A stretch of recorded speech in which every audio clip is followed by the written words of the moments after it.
पिछले दिनों में कोविड पीरियड के कारण से बहुत से इश्यूज लंबित थे। अब थोड़ा काम करने का एक वातावरण बना है, तो उसमें से सभी विभागों ने पिछले लगभग 3 महीने के जो पेंडिंग इश्यूज थे उसके हिसाब से आज का जो एजेंडा आया है वो थोड़ा लंबा आया था। कुल मिलाकर 42 आइटम्स एजेंडा में थी। काफ़ी कुछ तो रूटीन की, कुछ लोगों के पोस्ट फैक्टो अप्रूवल होते हैं, नौकरियों के होते हैं, कुछ रिपोर्ट्स होती हैं, वो भी थी। लेकिन महत्वपूर्ण एजेंडे भी कोई 10-12 एजेंडा बड़े महत्वपूर्ण थे। उसमें से क्रम से मैं बता रहा हूँ। एक एजेंडा उसमें आया था कि एक स्टैम्प ड्यूटी का रेट जो बैंक से लेन देन होता है, खास करके किसानों का, तो इंडियन स्टैम्प एक्ट के अंतर्गत जो उनके छोटे छोटे डॉक्यूमेंट्स की फ़ीस थी वो मिनिमम फ़ीस 2000 रुपये थी। लेकिन जब ये लगा कि या तो किसी गलती से हुआ है वो, या कोई और सोच रही होगी उस समय, लेकिन 2000 ज़्यादा था, पहले कभी बहुत कम होती थी, तो अब उसको वापस 2000 से कम करके 100 रुपया कर दिया है। तो ये स्टैम्प एक्ट के अंतर्गत ये जो ड्यूटी है 2000 के बजाय 100 रुपये कर दी है।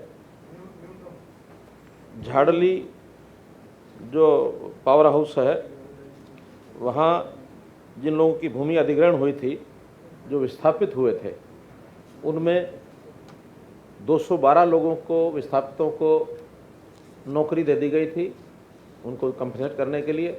लेकिन कुछ लोग और बाकी बचे हुए थे, उसके बाद लगातार एप्लीकेशंस आती रही। तो अब उसमें एक लास्ट समय एक मौका दिया था सब लोगों को, तो जो अप्लाई किया लोगों ने, उसमें से 15 लोग एलिजिबल और निकले, उनको भी नौकरी के लिए एक अवसर दे करके, और अब वहाँ के जितने भी केसेस हैं वो सबको नौकरी दे दी गई है। इसके बाद अब कोई केस बचेगा नहीं। अभी कोविड में बहुत से वाहन चालकों ने कुछ डिसिप्लिन को तोड़ा, छोटे बड़े हर प्रकार के चालान किए गए, स्कूटर्स के, मोटरसाइकिल के, कारों के, बड़े वाहनों के। बड़ी संख्या में पुलिस के द्वारा भी चालान हुए, ट्रांसपोर्ट अथॉरिटी के द्वारा भी हुए। तो ट्रांसपोर्ट अथॉरिटी के द्वारा चालान किए गए उसमें लगभग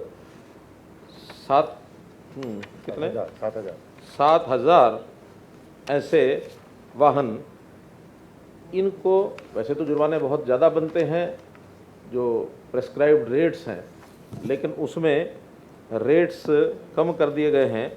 अब स्कूटर का 500 रुपये, कार जीप का 1000 रुपये, और ट्रांसपोर्ट व्हीकल जो बड़े हैं उनका 2000 रुपये, ये रेट करके एक कंपाउंडिंग फीस एक लमसम करने के बाद ऐसे 6500 वाहनों को रिलीज़ करने के लिए एक प्रस्ताव ये हमने पारित कर दिया है।